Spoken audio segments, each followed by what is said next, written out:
1943. America was in the throes of the Second World War. Films had a patriotic tone. Everything from food to fuel was in short supply. And no one really noticed when 35-year-old gangster Sam Giancana left prison after a 4-year stretch for bootlegging. The small-time petty criminal with big plans for the future returned to the family home in Chicago. The Chicago outfit, as the mob was known locally, had a new boss, Tony Accardo, who Giancana was eager to impress.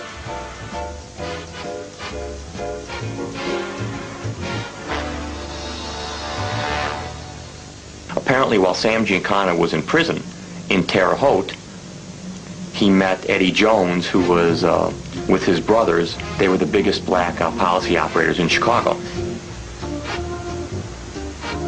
A policy operation was the same thing as a numbers racket, basically an illegal lottery. A person picked a combination of numbers, and if his numbers came up, he won. The Chicago outfit had always shunned the black policy rackets, assuming there was no real money involved, since players only bet a few cents at a time. But Giancana knew otherwise. Eddie Jones started sharing the information with him on what policy is, how much it makes, how is it run. He became aware that this was not a nickel and dime operation, that there were tremendous sums. Eddie Jones set Giancana up with his own joint, the Boogie Woogie Club, from where he launched his own policy racket for the outfit. Eddie Jones might have been thinking that, you know what I'll be doing here? I'll be taking an insurance policy. I'll cooperate a little bit with these guys, and then we can all get along. But there's a real difference between feeding a tame dog and trying to feed a rabid dog. The rabid dog just bites your arm off. And that's essentially what Sam Giancana did. When Giancana saw the policy rackets making millions of dollars, he didn't want to share anymore. He kidnapped Eddie, threatening to kill him if he didn't hand over everything. Knowing Giancana meant business, Eddie left Chicago for good.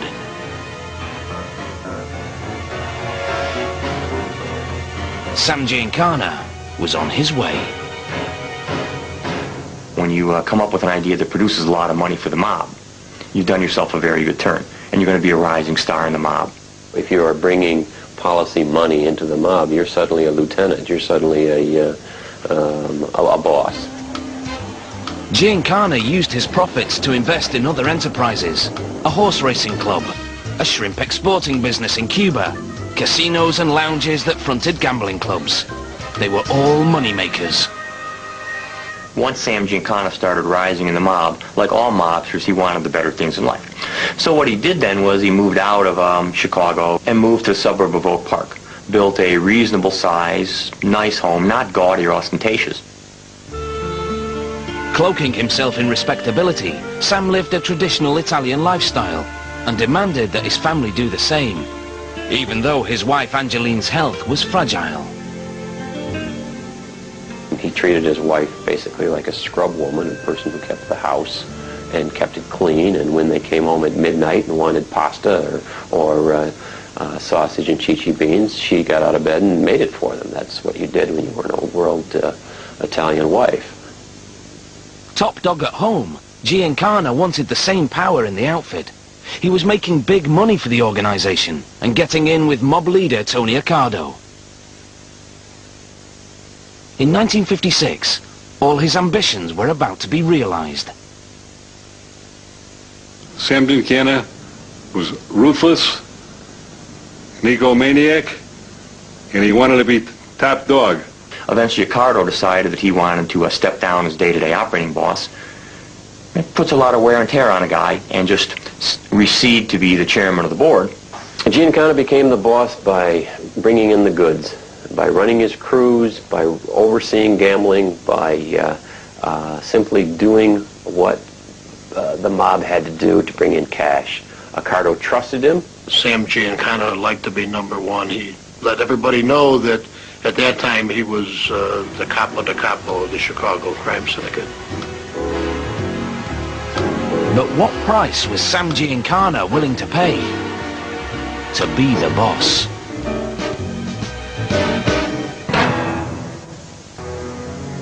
In 1956, Sam Giancana took over as leader of the Chicago outfit. Within a year, the FBI had made him their main target. G-men worked outside the law, using bugs and phone taps for which they had no warrants.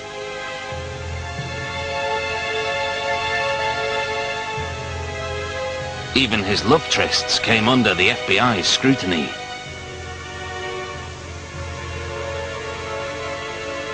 Sam Giancana came into the mob as the boss of the mob at the absolute worst time, when the FBI decided to intensify surveillance of organized crime, and he took a lot of the heat.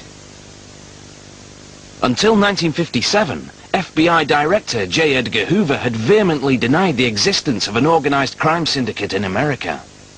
One of the things that J. Edgar Hoover never wanted his agents to do was to cultivate informants.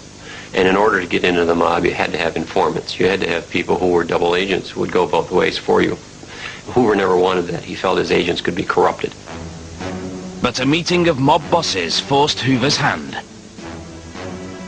The Appalachian Conference was a meeting and where all the leaders of organized crime met up in Appalachian, New York, and a very observant state trooper was paying attention to all the fancy cars going up to this estate and raided it. And at this conclave was, 50 or 60 or so organized crime figures from all over the country, and obviously they were meeting there for some reason. A number of top organized crime figures were captured at Appalachian. A number of other ones fled into the woods and got away. Reportedly, Sam Giancana is one of the ones that could run fast, and he just got out of there. This was the first evidence that there was a national group of mobsters who actually talked to each other. This showed it to be a national problem, and Hoover didn't know anything about it. He was embarrassed, because of course J. Edgar Hoover was the great crime fighter. Hoover quickly organized the Top Hoodlum program, dispatching agents all over the country to gather intelligence. But no judge would authorize covert surveillance techniques without evidence of wrongdoing. Hoover ignored this, ordering illegal phone taps and bugs. Agents placed an eavesdropping device at Giancana's favorite meeting place, the Armory Lounge, where he conducted most of his business. They planted microphones indiscriminately, anywhere they could. They did anything they could, violated just about every constitutional right to privacy law that existed. I don't think the Chicago mob, including Sam Giancana, ever knew at the time that the FBI was listening in on them. Sam Giancana, of course, was aware of the physical surveillance. He could see FBI guys parked outside of his house or in the alley in the back, could see them following him around. Sam Giancana took the majority of the surveillance pressure, no doubt. But from the microphones, they quickly learned that he was actually the day-to-day operating boss, and he became the #1 target. With his high-profile lifestyle, Giancana had brought most of this unwanted attention on himself, and the outfit did not approve. Sam Giancana was a playboy, and he's the first playboy gangster that we ever had. It's well known that his girlfriend was Phyllis McGuire of the Singing McGuires. Several of his close friends were Hollywood stars, including Frank Sinatra. Among the many stars that Sinatra introduced to Giancana were Marilyn Monroe and Peter Lawford, Senator John Kennedy's brother-in-law, as well as Sinatra's Rat Pack friends. Well, the Rat Pack loved gangsters. They were part of the Las Vegas gangster crowd. They loved to party with them. They loved the babes. They loved the whole scene. And so the more the merrier, and Giancana was certainly part of that. How do you feel about all this? Would you turn around and let us have that smile this direction? You look pretty good, like you lost a little weight. You've been playing like a golf? The mob of Chicago did not do that type of thing. They were not a flamboyant Hollywood boutique mob. They took care of business, as he was flaunting his power and flaunting his fame and notoriety and bringing a lot of heat on the mob. Sam Giancana's closest association was allegedly with Frank Sinatra. It was said that bandleader Tommy Dorsey had forced 20-year-old Sinatra to sign over 35% of his lifetime earnings in order to get his big break. When Sinatra wanted to leave the band a year later, Dorsey refused to nullify the contract. The big rumor in Chicago to this day is that Sam Giancana is the guy that got him out of the Dorsey contract. That's what everybody believes, is that it was Sam Giancana that made the necessary arrangements. And that's not the only story that links Frank Sinatra and Sam Giancana. Due to ongoing throat problems, Sinatra's singing career was in a slump. He was desperate to play the part of Maggio in From Here to Eternity. But the president of Columbia, Harry Cohen, refused to consider him. Apparently, it was Giancana who put the pressure on Cohen to audition Sinatra. Not only did he get the part, he also won an Oscar and established himself as a serious actor. Isn't it exciting, man? It's great. It's just wonderful. We're both very thrilled, I'm sure. The Chicago mob seemed to have a very close working relationship with those guys, where they expected guys like Sinatra, Martin, Sammy Davis Jr. to work Vegas for them at scale, at low rates. And in fact, at one point in time, they were overheard, the Chicago mobsters were overheard being on a FBI bug, being quite displeased with these guys for not holding up their end of it. I think it was Sam Giancana who suggested that we, quote, put that one-eyed little nigger's other eye out, unquote, as a way of sending a message to these guys. In 1954, Giancana's wife, Angeline, died suddenly from a stroke at the age of 45. His mourning, though genuine, was brief. He liked beautiful women, and he liked being seen with them. His most famous liaison was with Phyllis McGuire, of the popular singing group the McGuire Sisters. What the attraction there was, God only knows, because Giancana was certainly not a Lothario. He was kind of a homely mutt. Phyllis was an attractive, popular woman. Why the two linked, why the chemistry was there, McGuire was crazy about him. Has your association with Giancana in the past hurt your career, do you think? I'm very warm.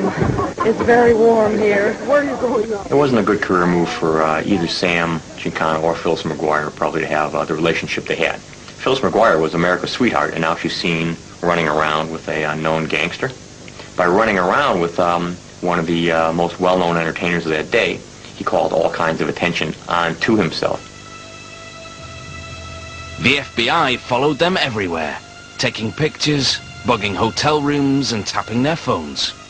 Not only was Giancana annoyed by all the attention he and Phyllis were attracting, the Chicago outfit was also annoyed. Former boss Tony Accardo warned him that such publicity could only bring trouble, but Giancana ignored him. You have to remember that when a mobster like Sam Giancana gets as powerful as he got, where he was being paid tribute by other mobsters, where he was running the outfit on a day-to-day basis, you get a sense that you're all powerful, that you're inviolable, that you're bulletproof, that you can just about do anything. Giancana was a different kind of guy. He wanted to let everybody know who Sam was. And the whole world found out about him. It was probably a little embarrassing to the mob, but the reward to the mob was that Giancana was running a machine that generated a lot of money. You know, and money salves over a lot of wounds. When Phyllis McGuire was forced to testify at a grand jury hearing on organized crime in May 1965, it marked the beginning of the end of their affair. I really don't know. Could you tell us where you're going? No comment. You know, he said over the weekend that he was pretty angry with you. Have you talked to him about it? No comment. Is this an indication, do you think, that your relationship is all over? No comment. A few months after she was forced to testify, Phyllis ended the relationship. Hoover continued to stalk Giancana, but the man about to become Hoover's boss was determined to keep up the pressure.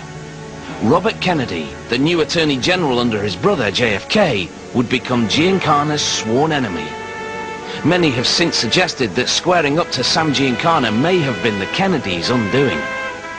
I want to express my gratitude to my dog Freckles, who's in the line.